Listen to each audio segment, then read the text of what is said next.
Imagine jumping out of a helicopter, plummeting towards the earth, and your parachute fails to open. What happens next?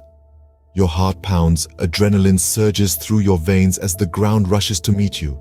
This is the unthinkable scenario, a situation no one wants to find themselves in. Parachutes are our lifeline, our only safety net in such high-risk, high-altitude activities. Their failure can lead to unthinkable consequences. Is it possible to survive such a fall? Stick around and you might be surprised. First, let's understand how a parachute works. The magic behind a parachute lies not in complex machinery, but in the simple yet powerful laws of physics. Imagine jumping off a plane. You're hurtling toward the ground at breakneck speed. Suddenly, you pull a cord and poof! A large billowing fabric blossoms above you, slowing down your descent dramatically. This is the parachute in action. But what exactly is happening here? The answer lies in air resistance or drag. When you're falling, you're colliding with countless air molecules. These collisions create a force that opposes your motion. This is air resistance. When the parachute opens, it increases your surface area, meaning you're colliding with even more air molecules. This increased air resistance slows you down, transforming a terrifying plummet into a gentle glide.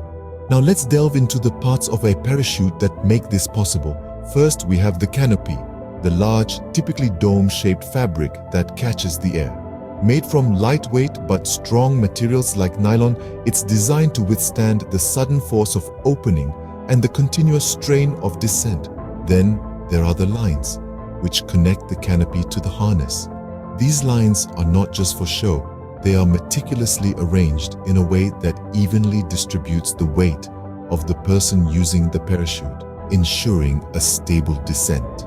Next up is the harness. This is what you strap into.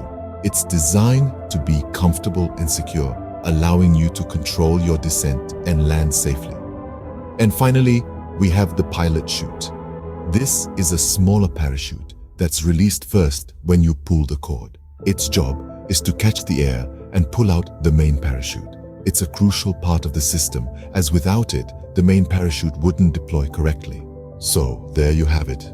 A parachute is a marvel of simple design and physics, harnessing the power of air resistance to slow a fall. It's a simple mechanism, yet a lot can go wrong. But we'll save that for the next scene. Now that we know how a parachute works, let's delve into why it might not. The thrill of skydiving hinges on the reliability of parachutes, but sometimes they fail.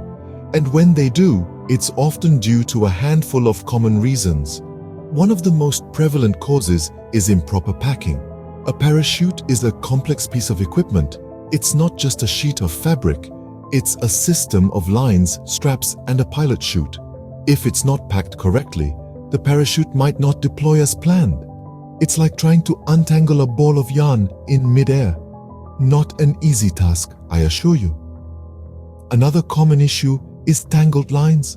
Upon launch, the lines should separate cleanly, allowing the parachute to inflate fully.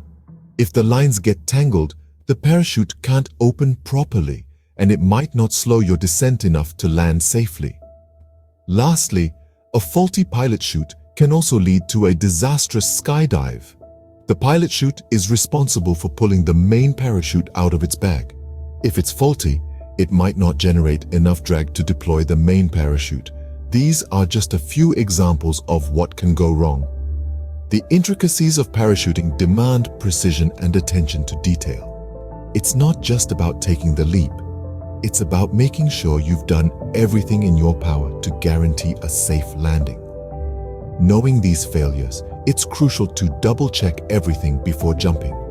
So what happens if you find yourself in freefall with a parachute that won't open? As dire as the situation seems, survival is not entirely off the cards. The key lies in understanding the concept of terminal velocity, the maximum speed reached by a falling object.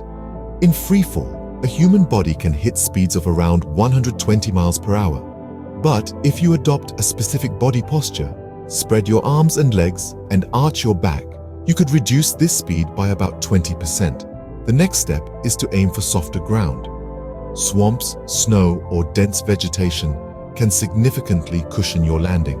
Roll with the fall, and try to distribute the impact over a larger area of your body. Remember, every second counts.